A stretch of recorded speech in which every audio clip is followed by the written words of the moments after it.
the question.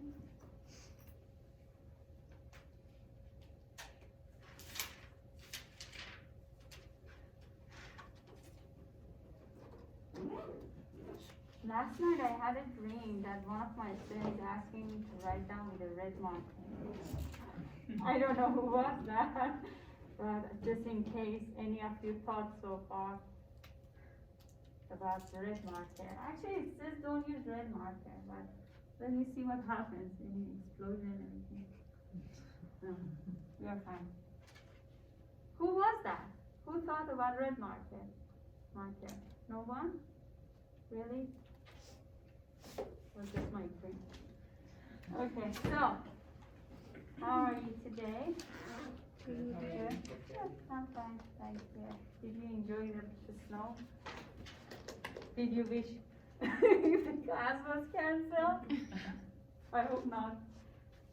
This is a really serious lecture. This is really important. I didn't want to lose this lecture.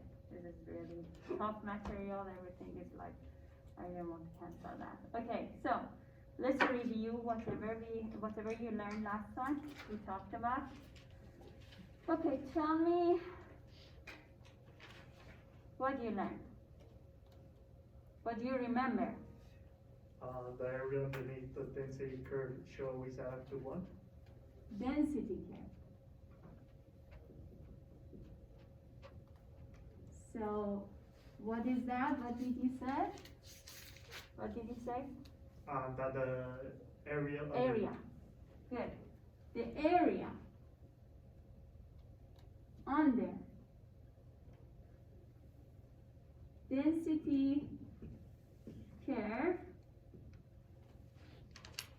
is always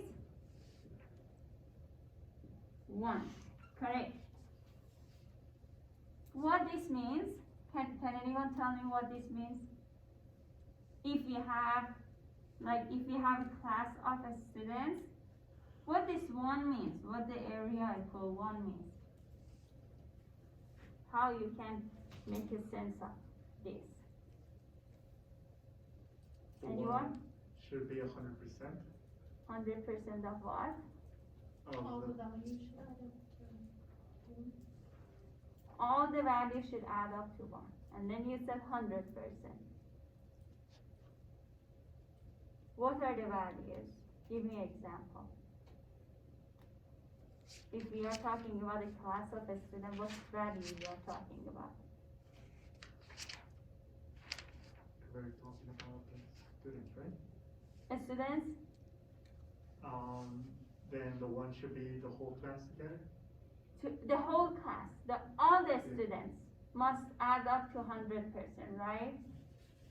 Correct? We are talking about all the students, all the grades of a student. Because we are talking about quantitative variables, right?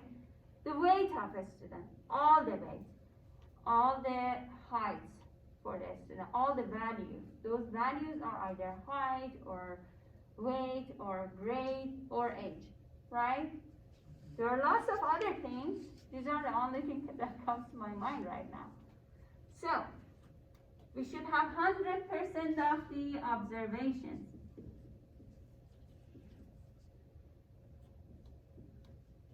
Actually, we have. If we use density curve, something like this,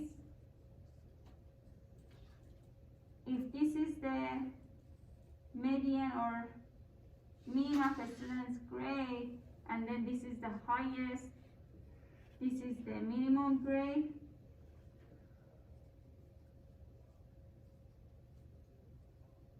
Grade. This means all this area are the student's grades because the height shows frequency. What this means we have a higher frequency around the mean of grade, right? More students get around the average. Less students get minimum grade. More students get the highest grade. And this is just an assumption because you know in reality, I mentioned that once. It's so impossible to have a perfect distribution. Perfect symmetric distribution. It's either right skewed, left skewed, but to solve most of the statistical problems, we always have assumptions. So if we have a really huge population, or we are talking about like whole entire students in the University of New Mexico, for example, if we want to just get kind of get all these students grade, we can draw a histogram and density curve on top of it, and we assume that if this distribution is normal, means we have a density curve, symmetric density curve, we can answer some of the questions. And later you will see exactly what we are talking about. Okay, so do you remember anything else from last lecture? So now you saw a question on your phone. The properties of density curve. Is this the only properties? It's above the horizontal axis. Above the horizontal axis. And if this is the x-axis, density curve is above that. And this is not the only density curve we talked about. We talked about uniform density curve too, right? So uniform distribution. Okay. So now we are going to talk about the density curve that we use in statistics a lot. We call that normal distribution. Normal distribution is a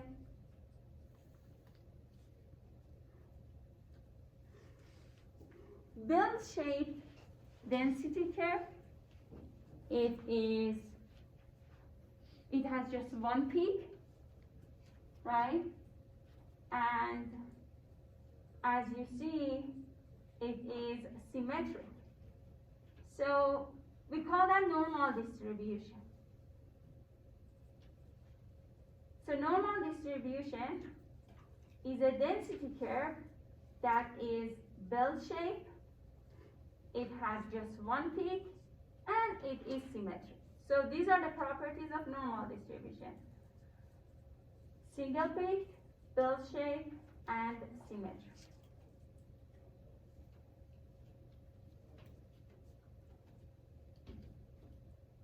Any normal distribution can be determined with its mean and its standard deviation. Now you are familiar with the concept of mean and standard deviation, right? And last time I mentioned that now we are going to talk about mu. This is the mean of normal distribution. The Greek letter mu. And then sigma. It's like a drop of water with a hat. This is a standard deviation of the normal distribution. Normal distribution. This is mean measure of center. This is the standard deviation measure of variability.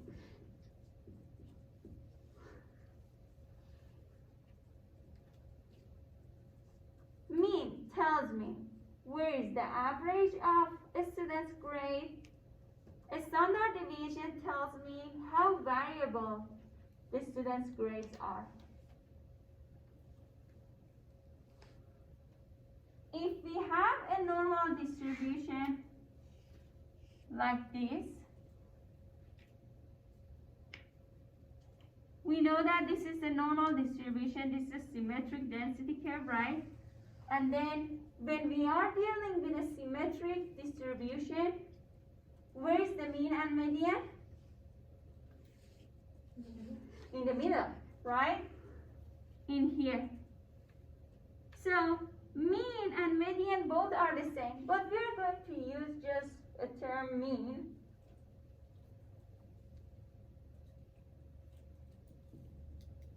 And that will be on the x-axis. Then, variability is one standard deviation on the right side of mean, one standard deviation on the left side of the mean. And if you remember, I said this. Standard deviation is a measure of variability around the mean, right? And then I said quartiles are the measure of variability around the median, right? So here it is. It's one standard deviation above the mean, one standard deviation below the mean. And this is a distance standard deviation. It's a distance from mean to the change of curvature on either side. So it's a distance. So I could show this distance on the x-axis, right?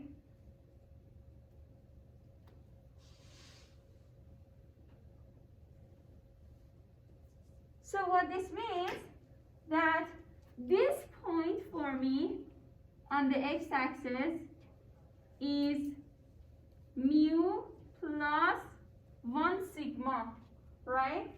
Because I said it's one standard deviation above the mean, right? If we start from the mean, mu, one standard deviation far from mean is mu plus sigma, right? And then one standard deviation below the mean is, what is this? Mu minus sigma. Mu minus sigma. We're going to use this mu plus and minus sigma plus minus 2 sigma plus minus 3 sigma a lot. Why? Because we can use this to answer some probability questions.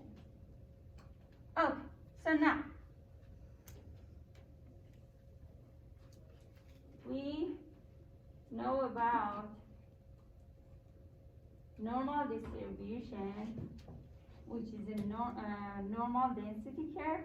It's symmetric, bell shape, single peak, and it has two main kind of terms to be defined.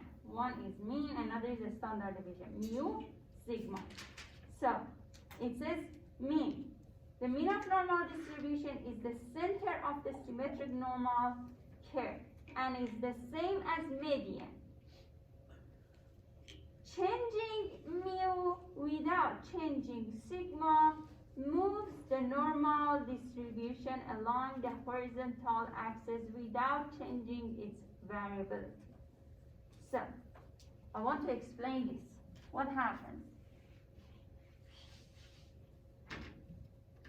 Let's say I have a normal distribution of a student's exams 1. And then a student's exam on the x-axis is 82%.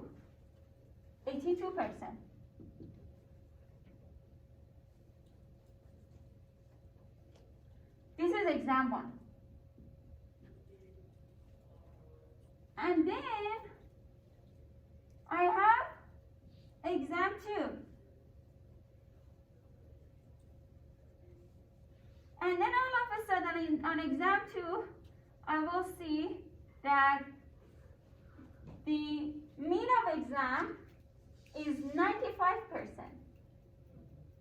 But still the variability is the same as previous exam. Some students are 10 points above, 10 points below. It's still the same pattern of variability. But the average changed to 95. So what happens? Now the normal distribution shifts to the right side.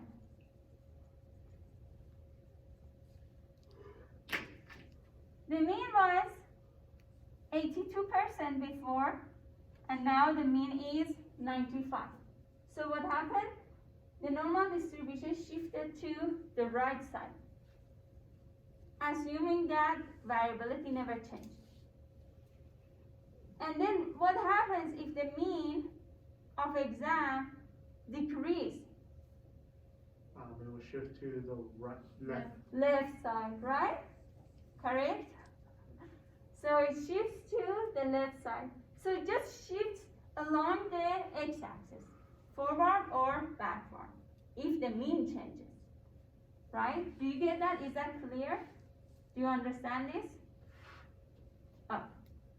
So it says the standard deviation controls the variability of a normal distribution, normal curve. When the standard deviation is larger, the area under the normal curve is less concentrated above the mean. The standard deviation is distance from the center to the change of curvature point on either side. So now let's explain this, what this means. Okay. So I have the first exam.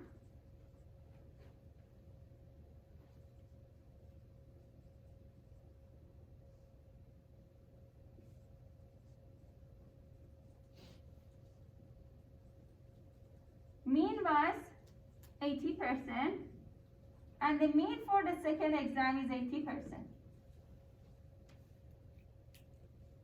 For the first exam, we have more variability. What that means? Means a standard deviation is bigger. What that means the distance from mean to the change of curvature is bigger. Means the distance from this mean to the change of curvature is larger. Then all of a sudden, for exam 2, I see that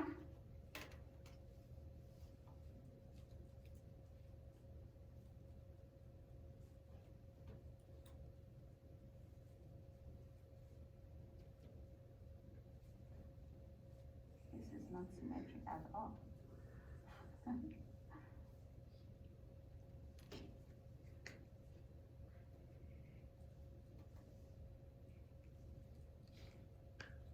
So for the second exam, I noticed that sigma is smaller. Variability is lower. Means the distance from mean to the change of curvature now it's smaller. So when we have a high variability in a student's exam grade,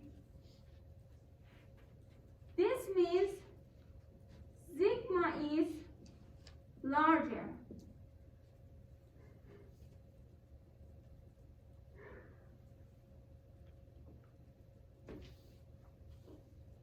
This means normal distribution is wider. So this is wider than this, right? So when we have a higher distance from mu to the change of the curvature, the normal distribution is wider. And compared to the lower distance between mean to the change of curvature, which makes the distribution narrower, right? So when we have a high variability, sigma is larger, normal distribution is wider. When we have a low variability, sigma is Shorter. Smaller, yeah.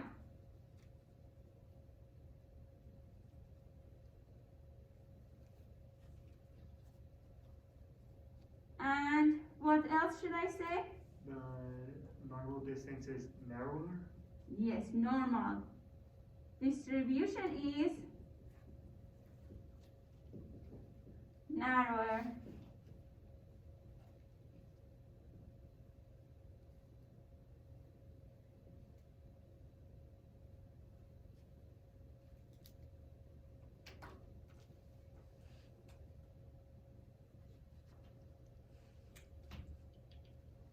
if the sigma changes, the width of distribution gets bigger or smaller, bigger or small, wider or narrower.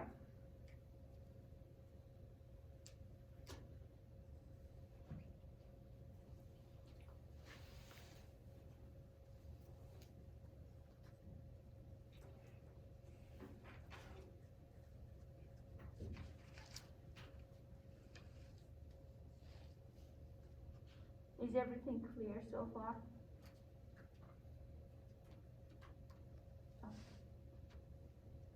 Okay, so now we are going to use normal distribution to answer some probability question regarding the like a student's grade, like a student's weight, like people's income.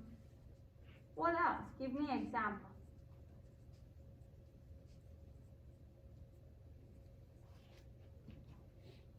Height. Height, correct. We have an example in this chapter, dimension of pizza. So if you learn this chapter, if you go somewhere, they give you a smaller or bigger pizza, you can claim. Say, I know something, based on probability, the dimension of pizza should be this much. So, there are lots of things you can do with probability. Oh, so, now, there are two methods that we are going to use to answer probability questions. So, I'm going to write this down specifically, and then later you know exactly what we are going through, what we are talking about. So, what I said, there are two methods that we can use to answer probability questions using normal distribution. So, the first method, we call that empirical rule, empirical, P-I, rule, which is 99.7, actually no, 68, 95.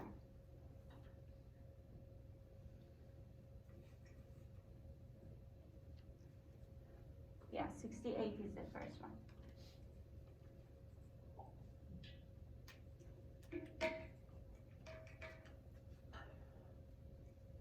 And then 2 is a standardizing.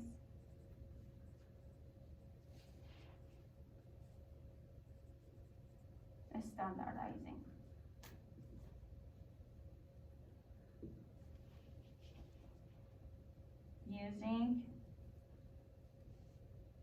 table Z.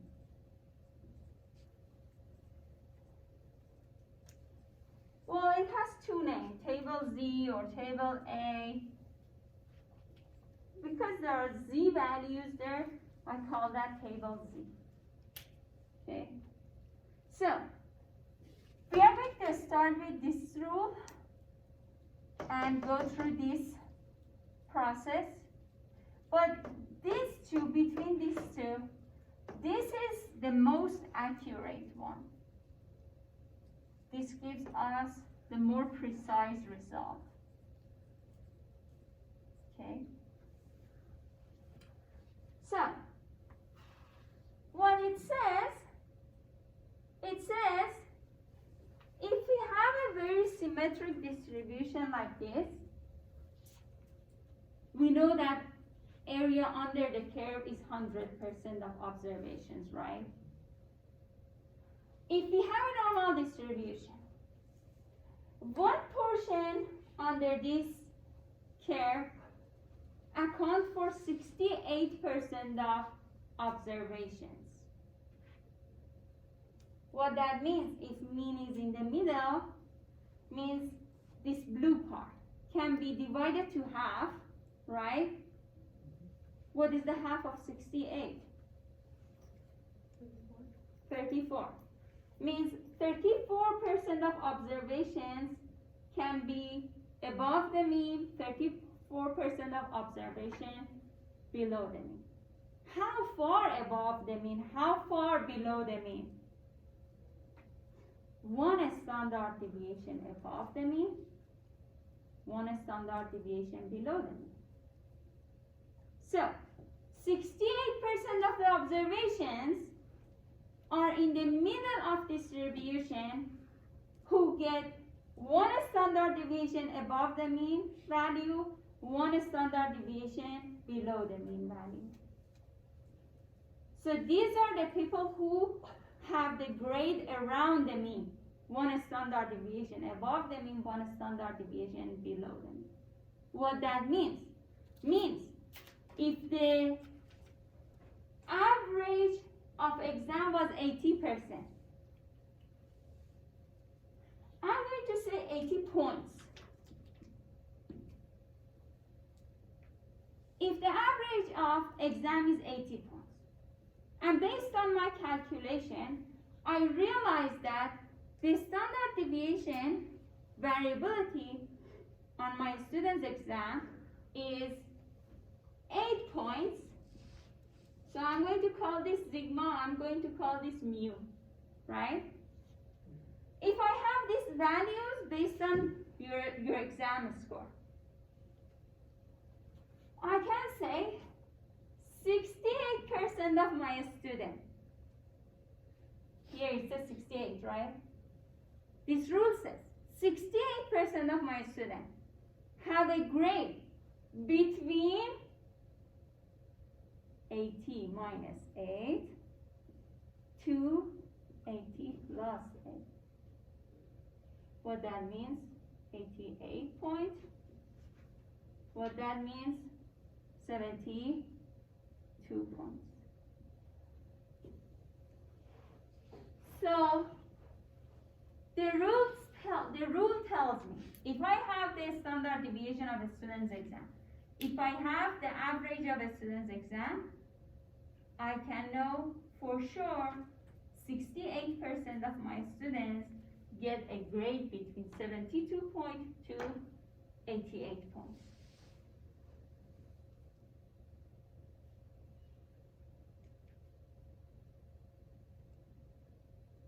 Do you get this? Is this clear so far?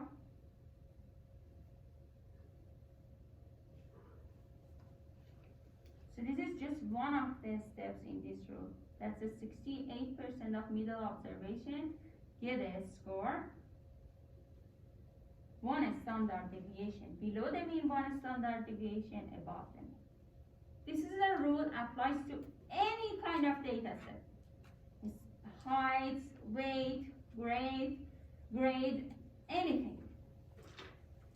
Then it says 95% of my students' grade, now 95% of a student's grade stands between, if I know the mean is 80, if I know the standard deviation is 80, it stands between 80 minus 2 times the standard deviation, 80 plus 2 times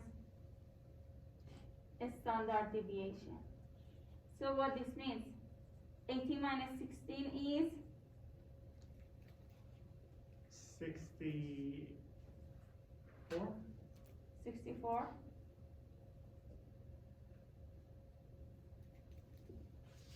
And then 80 plus 16 is 96. 96. So if my class exam shows average of 80 points, a standard deviation of 8 points, I know for sure 90% of my students get a score between 64 points to 96 points. Does it make sense? So this is actually good for prediction. If I have your first exam's grade, I can predict that if everything stays the same, and if average is around something, if a standard deviation of exam is around something, I can predict that 95% of my students get between certain grade points. So it's good for estimation also. And then what else? The next step says, now we can say 99.7% of students get a grade between 80 minus now 3 times a standard deviation and 80 plus 3 times a standard deviation.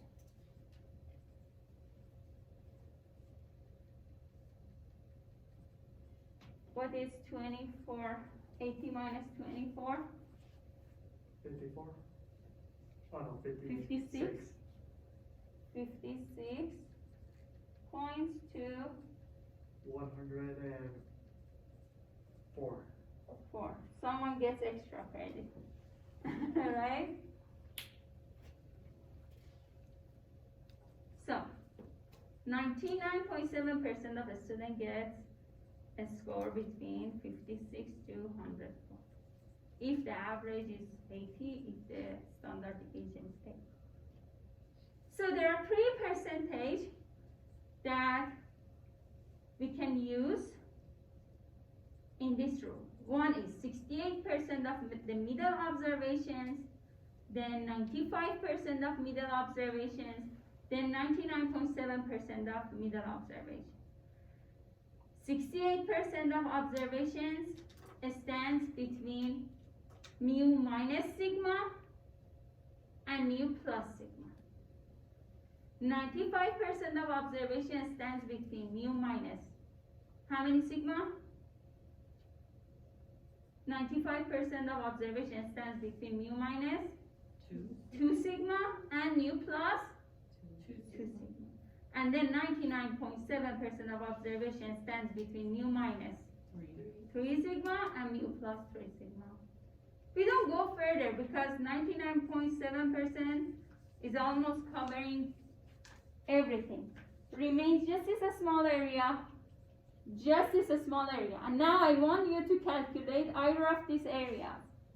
If you know that from this line to this line, we have 99.7% of observations. What is this little small area? Write it down for me. How much is this area? How much is this area? Knowing that these two are exactly symmetric, right? Because we are dealing with symmetric distribution. So from this line to this line, we have 99.7% of observation. So I want to know if you can find this little area and this little area.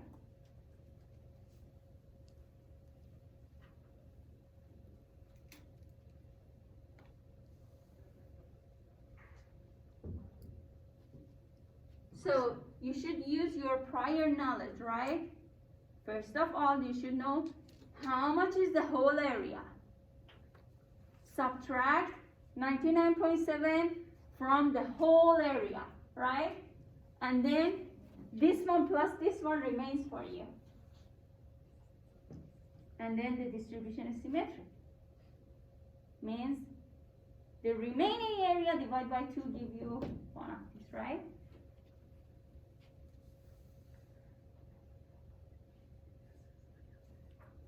I think this is correct.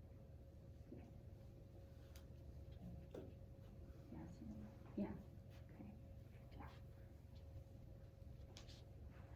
Okay, you are almost there. So this amount is this one plus this one.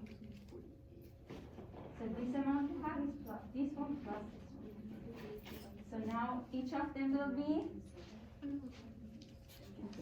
would you get the area if it's giving you percentages?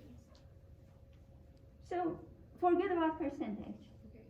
Just think about what is the whole area? Is it the 90? The whole area under the curve is 1. 100%, or you can say 1, or you can just keep 100. So would you just subtract that by 1? Yes, by 100, because this is 99.7, right? And then you are going to consider the overall to be 100. Okay. Then you are subtracting this from 100, right?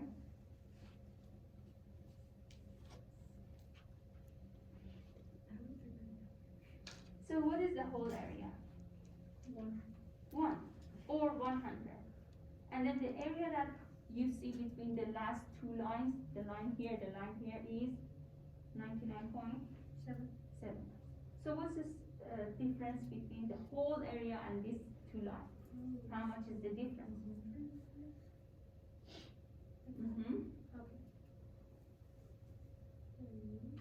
So this amount that I'm remains not sure if I printed it or So if I what do we only do? is printed it. too little area on each side. So I put So what for is the one- answer? For one side. 0 point? Literally So, all I huh? did was. No. This 0.3 is both sides together, I right? put it in the one side And- of the decimal. And then you divide it by 2. See, look, this area, this is small area, triangle, and this one Yeah, because that's is both of them. together is 0.3, right? And then what is each of them? 0.15. Good.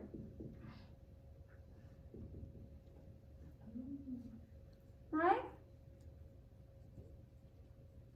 So is that what we're trying to find, or are we trying to find the exact number? You are trying to find to 0.15. For each area, you will have 0.15, right? 0.15 here, 0.15 here. So now I start all over again. 0.50 plus 99.7 plus 0.50 is equal to 100 or 1, right?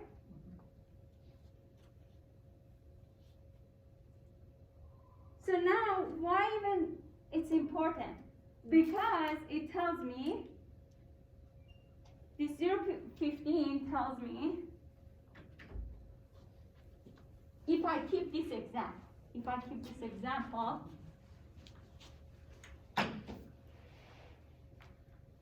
tells me 0.15% of my students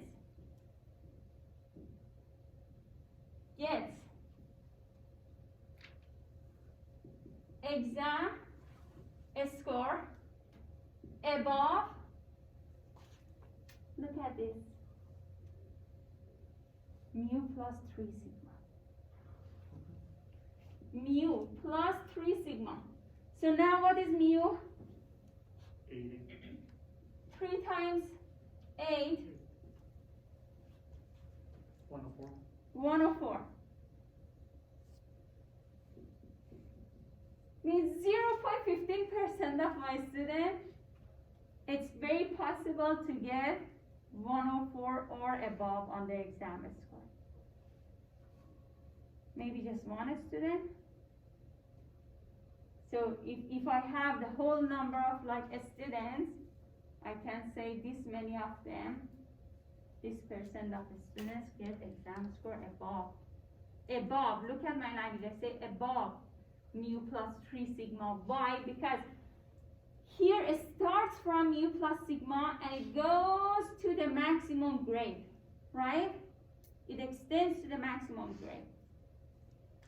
Do you get this?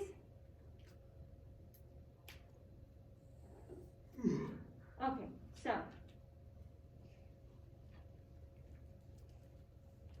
do you understand this so far? It's not that complicated, it's not that difficult. There are just some formulas, some rules you have to follow and remember. Mu plus 1 sigma minus 1 sigma plus 2 sigma minus 2 sigma. There are just 3 of them. If you remember 3 of them, you can easily find the rest of them, like this one. You found it, right? this area of 0.15%, this area. Just you will connect all the knowledge you have. One knowledge is that the area under the curve is always 100% of observations, right? The other knowledge you have is 68% of middle observation always are between mu minus sigma, mu plus sigma. Another is 95% of middle observations are between mu minus 2 sigma, mu plus 2 sigma. And then 99.7% between mu minus 3 sigma, mu plus 3 sigma. Okay, so I think you just need to practice to know how to use this, okay. Who is like this? I was in that situation a lot. Anyone? Please? No? So the meal just depends on the number that you set? 95%, 68%, 95%, and 99.7%. Depends on these and the formula that this 3% follow. Okay. Okay, just this. Okay, so now here more zoomed in. Okay, so you may want to take a picture of this right now, because the next slide I'm going to have an example that you may want to look at it on your phone, because I don't want to go back and forth. I have actually a picture, but it's not as detailed as this one. So, you are good?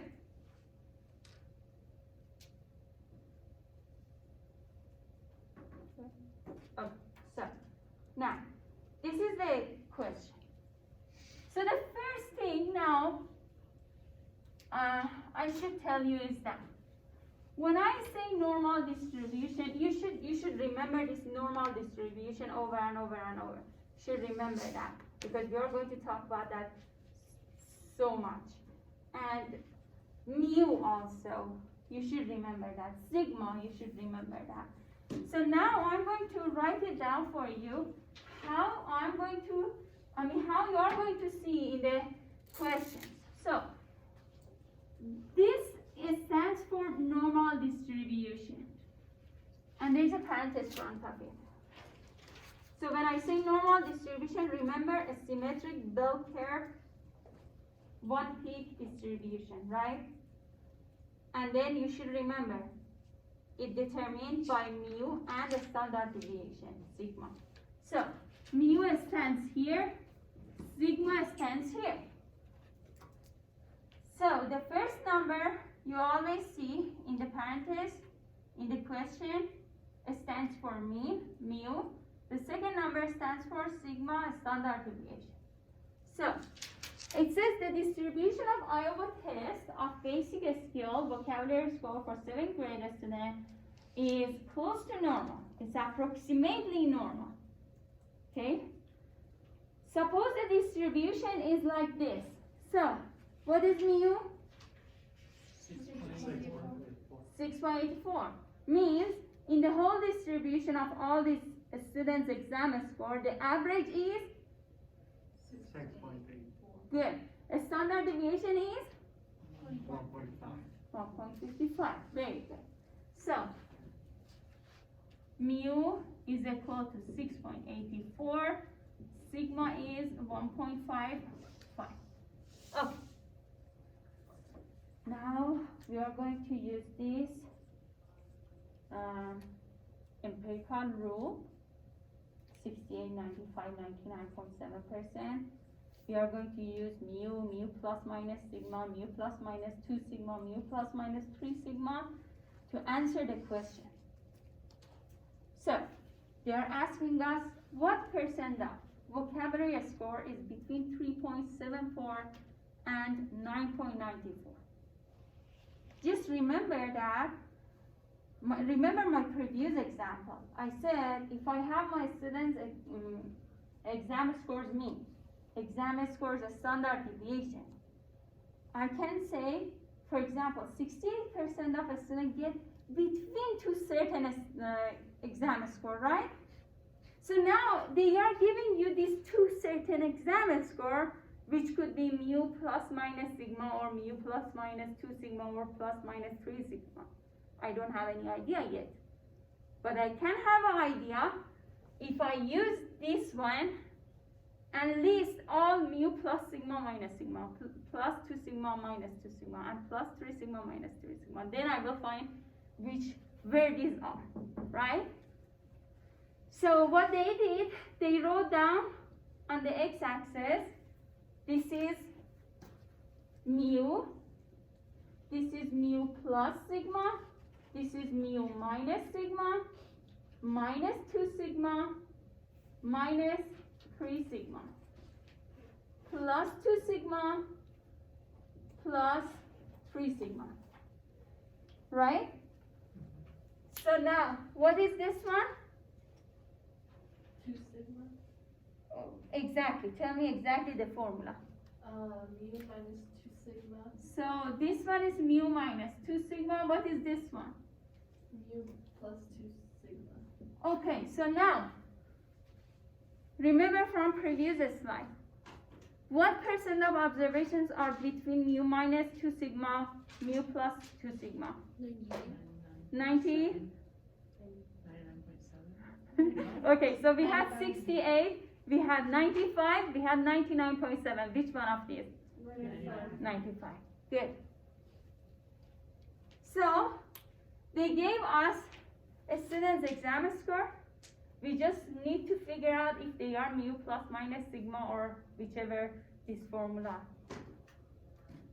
So this is actually easiest, because as soon as you see mu minus 2 sigma plus 2 sigma, you say, okay, 95% of mu. If you remember those 3 main percentage. Do you get this? So what percent of observations exam scores are between 3.74 and 9.94? 95%. Correct? Good? Okay, so you will see that in a red kind of shaded area.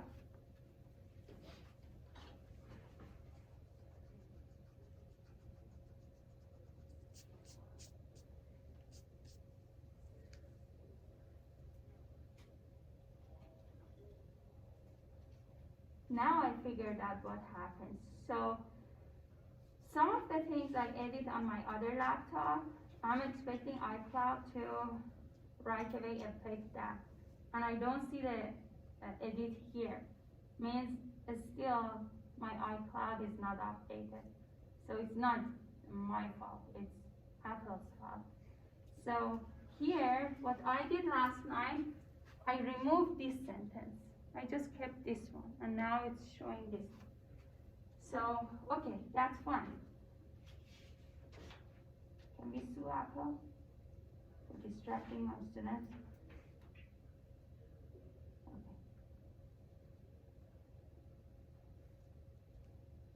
Okay. So now, we are going to answer the second question. I don't want that. It says, what percent of, okay, let me keep the mu and sigma here. Mu is equal to 6.84. Sigma is 1.55.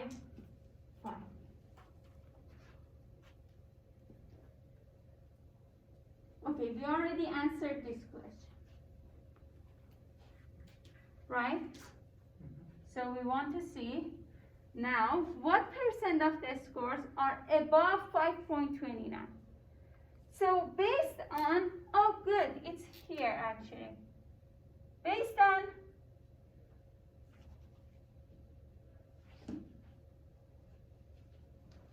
those numbers, these are too small. Mu plus sigma, mu plus 2 sigma, mu minus 1 sigma.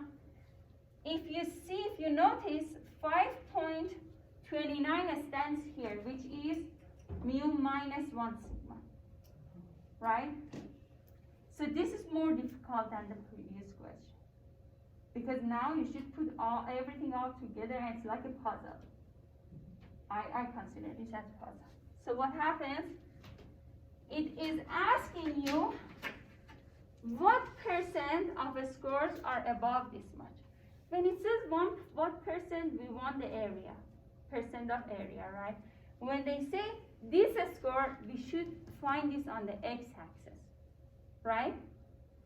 So here is on the x-axis. Above this score means all the score to the right side of this score. Am I right? So, if I'm going to find a percentage, I have to find a percentage under the curve on the right side of 5.29. What that means? Means all this area to the right side of 5.29. Do you get that? So now, here is the puzzle. I mean, now you figure out what area you have to find. Now you have to put some of these pieces of this normal distribution together and see what is the percent of this area. So now the blue one I think is very straightforward for you. What is the percent of blue area which says mu minus sigma mu plus sigma? What is this percentage? Do you remember? 68. Good, 68% is this blue area. Right? I should not show it 2 times. So how can I figure out what percent is this one, what percent is this one? Take 100 minus the third. You're on a good path. So subtract what area from 100? The 68. Okay, so if I subtract 68% from the 100, what remains? 32. 32 remains. What is that 32 exactly? Of both sides. Both sides means here and here. Could you do like 64 divided by 2 and then plus the 50? Because you're putting that 68, sorry, 68, and then you get half of it, which is... Here is what I want to hear. That idea, this idea, another person can have another idea. So it's a puzzle. You put all the pieces together to find out what percent you have. The first thing is just find out what is the area you are going to find, right? The next step is that to put all these pieces together to see what is the total percentage that you are looking for. Yes, 50%. Why? Because if you divide the whole distribution by 2, you have 50% on this side, right? And then you have one extra 30 what percent? 34% here, right? Do you get that? And then you said subtract 68 from 100 remains this area and this area. And divided by 2 after that. Divided by 2 because both of them are symmetric, right? If you divide by 2, what do you get? 30, what was that? 32? 60. 32 divided by, so this will be 16%, this will be 16%. Do we need this? No. No. So we don't need this part. We just need this part plus this part. So what is 68 plus 16? 84. 84. So what percent of scores are above 5.29? 84% of the scores are above 5.29. Okay, so I want to review this again. We had 2 different ways of finding this, right?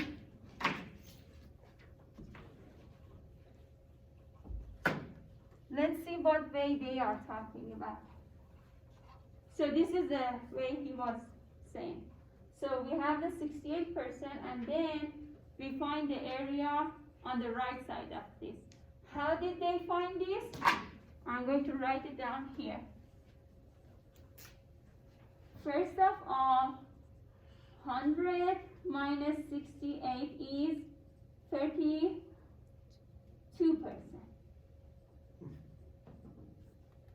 And the 32% is this area and this area. No.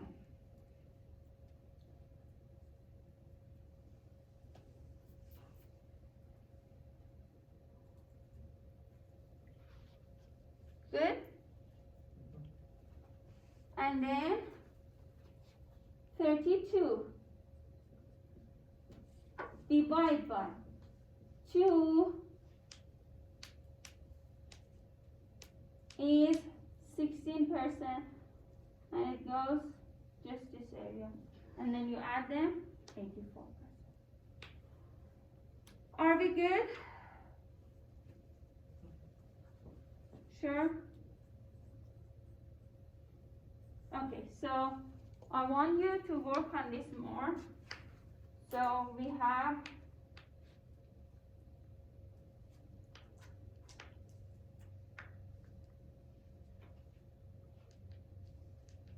this one. Okay, so we have 15 minutes. I want you to answer every single of these questions.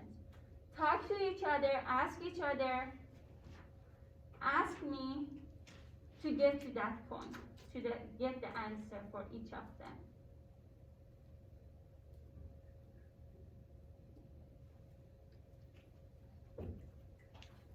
So when I say what is the area,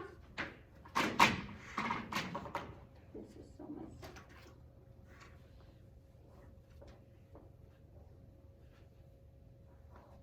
So when I say what is the area under the curve above mu plus 3 sigma and below mu minus 3 sigma, define it in your language, explain it to yourself. What is above mu plus 3 sigma? Look at the mu plus 3 sigma. The area above it, you actually calculated. How much is that? This little area. 0.15%, right? And then this is the above mu plus 3 sigma. And then it says below mu minus 3 sigma means on left side of it. So what is this area again? 0.15. So what is 0.15 and 0.15? That's it.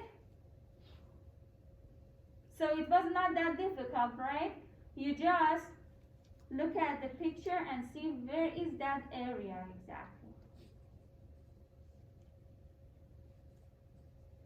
So the first question is already answered, right? Everyone is clear on that?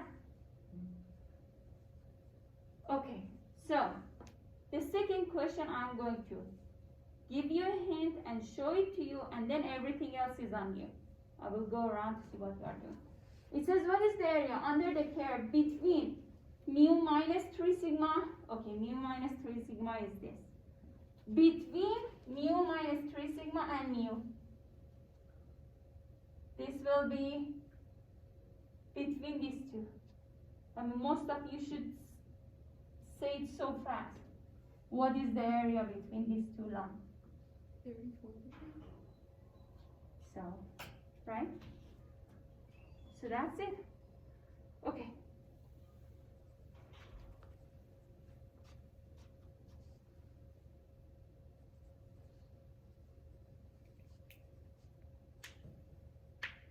So don't spend so much time on writing down the question. Just write down the last part of it, and that's it. Answer the question. Because I want to see how you are solving it. Okay? I'm going to upload this. You can have this slide.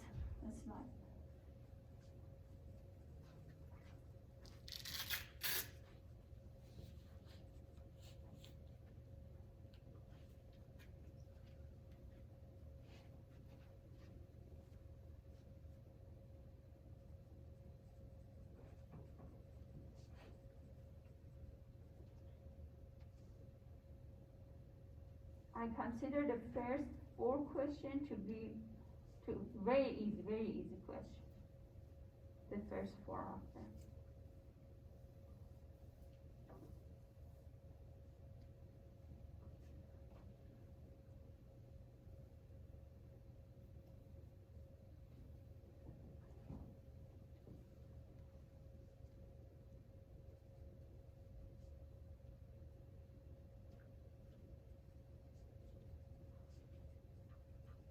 If you have answer, raise your hand so I can see what you have.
Would you say 91%? Uh-huh. Subtract 100 or 150? Subtract it from 100 first. And then subtract that from 50? Or divide it Divided by 2, 60, right? Because it's symmetrical. Okay. And then divide that by 2 because. 47, right? 47. Q4.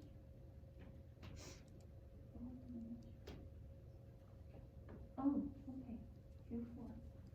This is above this one, means this area, and below this one means this area.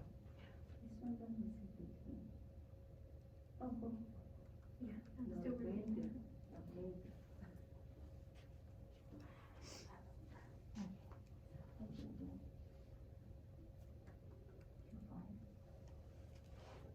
5 says, it says between minus 2 sigma and mu. What is that? So I divided 68 in half, Divide. and then, If we look at number 5 again. What is that?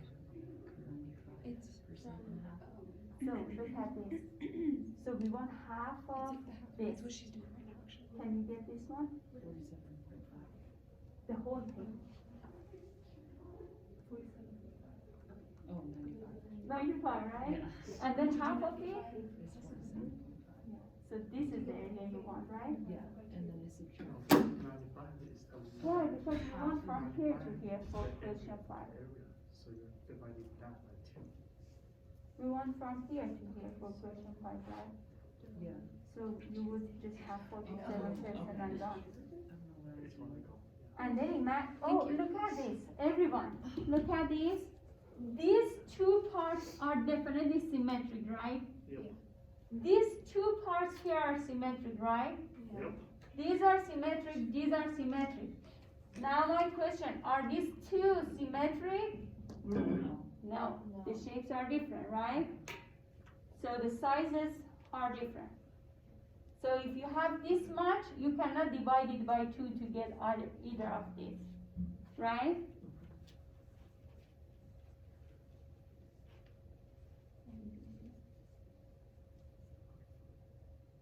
Fine.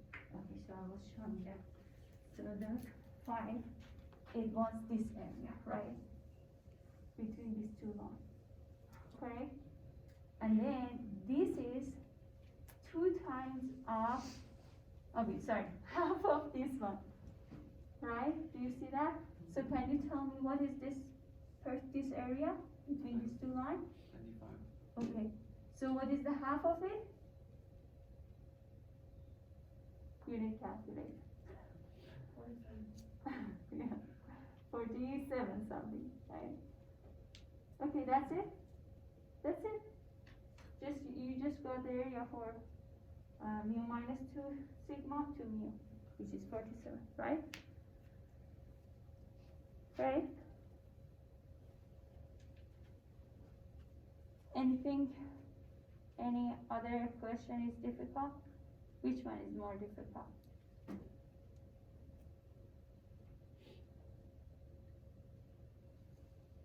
Number 6, how would you find that one? Okay, so let me see. Number 6 says, what is that? This one, mu Yes. minus 3 sigma is here, right? Yes. Mu minus sigma is here, right? Okay.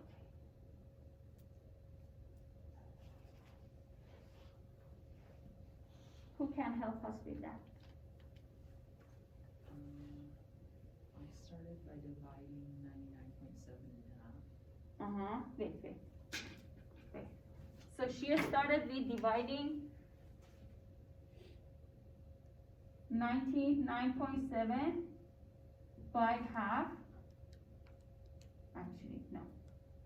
And here to here will be 99.7 divided by 2, right? Am I right? Yes.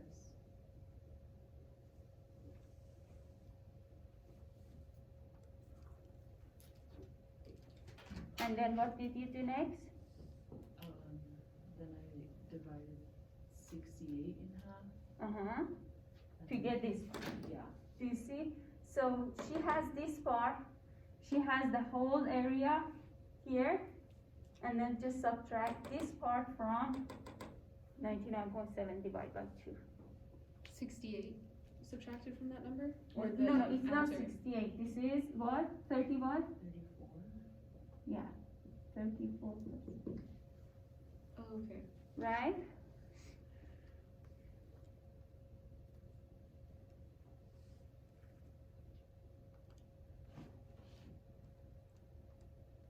Is that correct? Do you see that? Wait, you subtract.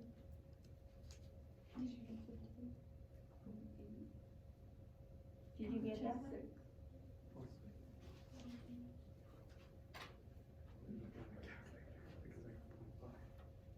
So, So we check up to 5, right? Yeah, they pinpointed. We talked about 1. I thought you said 6. I might have, The bar. sorry. This I might have thinking, I was and thinking then number 6, area that's why. under, so here between which one? Between U minus sigma and U? Yeah. Or mu? Mu. Okay, so this is K, and then Above mu, oh, good, and then Q4. above mu.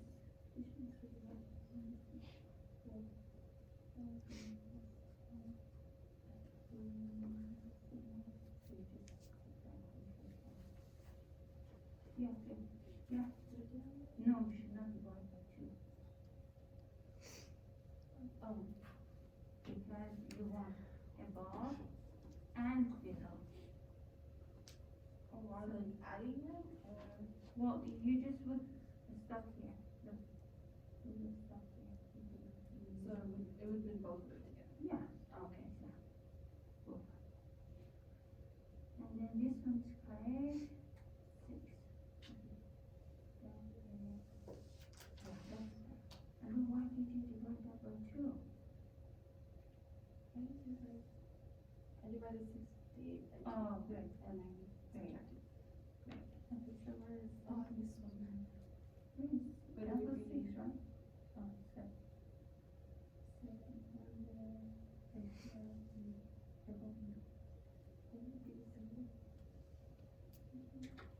would be the same? Which one would be? 47 and 8. Yeah. So what did you do for this one? I did 100 minus 95, and then divided that by 2. Okay, so. Which one is the most difficult? I'll solve it before everyone leaves. 7 and 8 are same. 7 and 8 are same, right? Which one should I solve? 7. 7. Yeah. Mu plus 2 sigma is here. And we want the area all the way after this, means this area. Right? Okay, who can help me with this? I did 100 minus 95. Because 95 is here, And right? then, yeah, and I got 5. So this is 95. And then you subtracted 95 from 100. It's 5. And then I divided by 2 because it's the bottom and the. Okay, so you said this one. And this area is 5%. Right? Is that correct? Okay. And then this one will be 5% divided by 2, which is 2.5%. Correct? Is that good? Sure? Okay, so practice this at home and come to the class prepare next time. We are going to talk about the second method. This was the first one, right? We are going to talk about finding probability using a standardizing method. And one more thing before I forget. There is this table Z in your book. I also uploaded in the